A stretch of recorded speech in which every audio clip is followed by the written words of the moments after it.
Oh, another day on lockdown. Another day of the same old thing. So the NHL has extended its guideline to players of self-quarantining to April 15th. I was thinking about that when I read that story. I'm guessing you saw it as well. That came down from it was Bill Daley, who's the deputy commissioner. I was thinking, you know what? If I make $1 million, $2 million, $3 million a year to play a game, I am not going anywhere near anybody. No. You know what I mean? That's what I would be doing as well. If I'm one of these guys that's hoping to get back to work or whatever's going on with sports right now, I'm not doing anything. I am locking myself in a bunker. All my food will be dropped off through 3 separation points of contact. And I'm not doing anything. It'll be interesting to see, if they do manage to get a season up and running as well. I didn't think about this until I read the story about the Flyers. They had 3 players that were on the they were out of it. There was no chance they were going to make the playoffs because of injuries through the course of the regular season. All of those players will potentially be able to make it back if they have a truncated version of the 2020 season and then get into the playoffs. It'll change things drastically with respect to where everybody was sitting. 1,000%. Even for the Oilers, they would have guys like Mike Green and Joakim Nygard that would have missed the rest of the regular season with injury available to come back if the NHL does manage to come back. What I'm curious about is, as these quarantine dates keeps getting extended and extended and extended, I would love to know when the NHL's drop dead date is, because obviously this is a massive company that if they cannot hand out a Stanley Cup, they're going to lose a lot of money. So obviously there's a lot riding on this.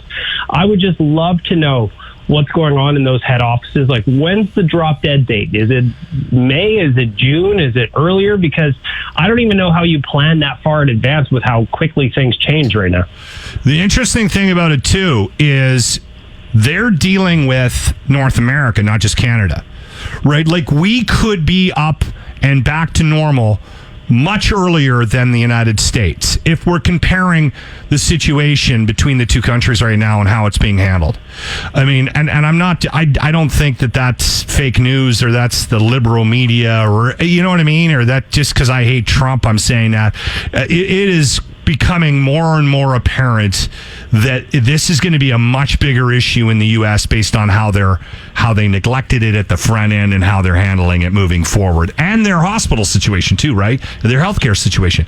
So they got a plan for the U.S., not just Canada. Well, that's exactly it, right? I mean, they're the bulk of the NHL teams, the bulk of sports teams in general in North America are in the U.S. So if they can't get going down there, then we have no chance of having sports up here unless they come up with unless they come up with some kind of alternate plan where we're building up makeshift arenas up in the Northwest Territories and all 31 teams have to fly up there and you are quarantined up near the Arctic Circle or something. I don't know how they're going to do it, and they're definitely not going to be able to do it with fans in the arena. So it's going to be interesting to see how this plays out. Like I said, I would love to know when the drop dead date is, because the NHL has to be looking at the same information you and I look at on a daily basis and just think, oh man, we're in trouble here. What's the rink capacity in Fort Mac? Oh, we got a decent arena there.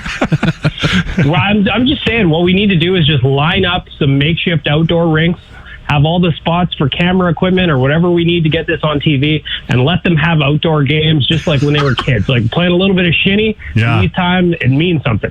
The most important question I have right now is, where can I order some of that Oiler Nation beer that I saw yesterday? Oh, is this new? Yeah, it's brand new. We just launched it this week. So NationBeer is back. We've got it on our Twitter account. We're tweeting the link out for pre-orders. It's Oilers Nation HQ on Twitter. We're also going to have it on the website, OilersNation.com. And the boys are doing some curbside deliveries as well. So if you're in the Edmonton area and you are ordering NationBeer, we will bring it to you. So it's funny. We're in the Edmonton area, right? Hey guys? Yep. Yeah, we're there. It's with our friends at Dog Island Brewing. So we're super excited about it. I'm hoping to have my first case of it in my house today because, as you boys know, airport rules are in full effect. So it's 9 a.m. now. It's time for a beer. Awesome. All right, listen, we'll chat again next week. Thanks a lot, Baggedmilk. Thanks, buddy. Stay sane, okay? Absolutely. You too. Baggedmilk from Oilers Nation.